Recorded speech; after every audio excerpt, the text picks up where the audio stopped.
So here is the HHO hydrogen generator. And if you take a look here, this is where the two positive and negative come out, and it doesn't matter. This right here is a safety valve. So if there's too much pressure, there's actually a cork in there attached to a little springy plastic piece. And it'll pop out, it'll blow out of there in case there's too much pressure in this pipe, so that, you know, don't want to bomb. This is the little water level there. So that'll tell you when the water gets too low or below the plates and need to add more. This is the suppressor. And it's actually attached to the side there by these pieces here. That's not all done yet. Majority of this isn't all done yet. It's not all pretty yet, and it looks kind of funny, but it is totally sealed. I did some tests there with this little dropper on the top edges around the top. This one's still a little bit wet from testing it, but it is completely and totally sealed system. That's why you have to have the little safety valve there so that you don't blow it up.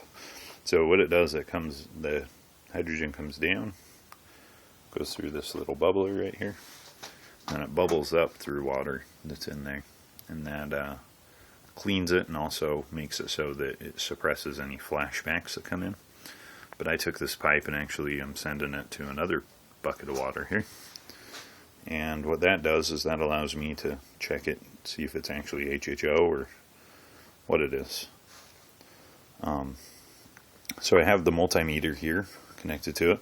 This is with the solar panel that's on the roof. It's not a very powerful one, it's only like 10 amp. It's actually on there right now, or 10 watt, 10 to 15 watt, which isn't quite enough to run this, but my other solar panel my other solar panel is 20 watts. You can see the line voltage drop pretty drastically. This solar panel pushes out about 15 volts, so you can see how low the draw gets when you actually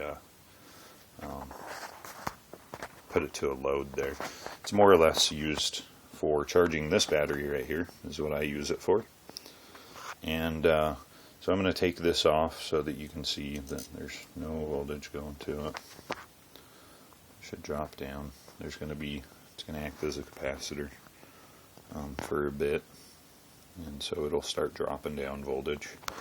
So this is the fuse. It's a resettable fuse, self-resettable, which is kind of nice.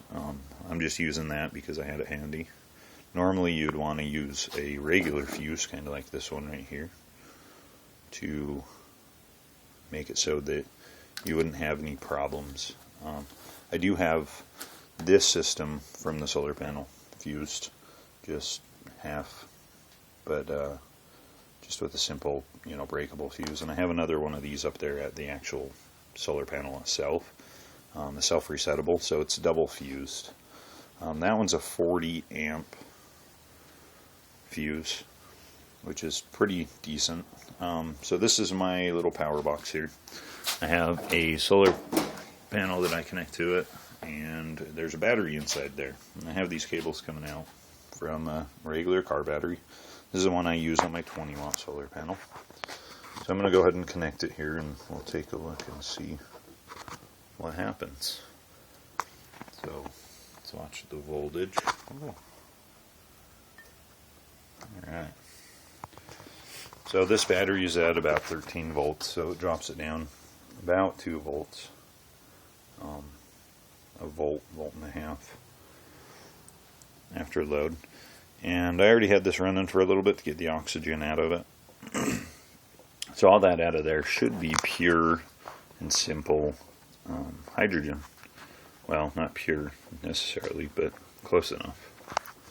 So I'm going to actually light some of that and have you watch it.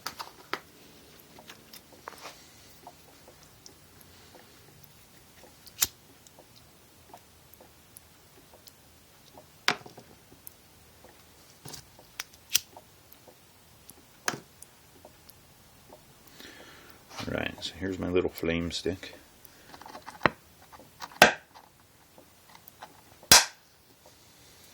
It's very, very flammable. It works pretty well. Comes out at bubbler, it doesn't come out too fast. Comes out in kind of bigger bubbles than what some of the other ones use, and a lot of that's because I actually feed it from the top down, which creates a little more pressure, and then so it kind of comes out in a little more of a bubbler fashion. If I were to raise that bubbler up above it and then allow it to run through it at a higher area, it would be a little bit better as far as flow goes, but generally you don't need the flow that high, because you would capture this into like a bottle or something to use it, or feed it right into, you know, some kind of a system. I'm kind of working on that part of it, and I found a way to make it so that you can store it in a water container, kind of like this one, with a floater, and make it so that it has a switch on the top with a magnet to shut it off. So yeah.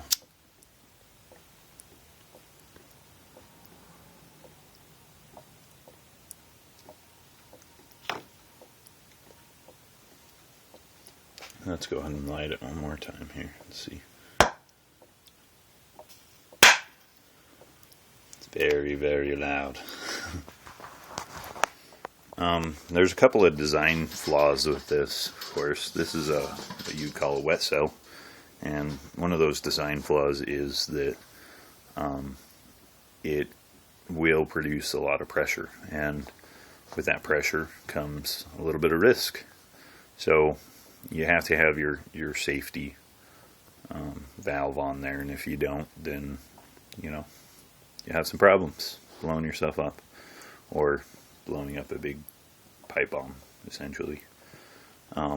This one doesn't need one because there's a big outlet out to it. Now if you were to close that off, that might become an issue, but the pressure would just backfeed, and you'd see the water actually come up through this pipe right here, and the water would just press back, and the pressure would come and blow that valve out. So it's fairly safe. Also, this will kind of act as a pressure relief valve as well. These, of course, aren't meant for really super high pressure with the one I'm using here. And so the nice thing about that is that they are watertight, but it's kind of acts as a secondary system, and it will blow this hose off if it gets way too much pressure.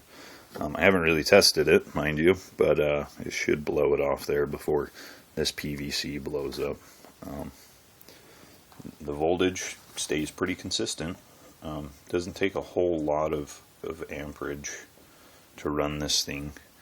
The plates are set aside at about 2 watt or 2 volt intervals, so that I'm not pulling out way too much out of the battery than I should be, and essentially wasting power.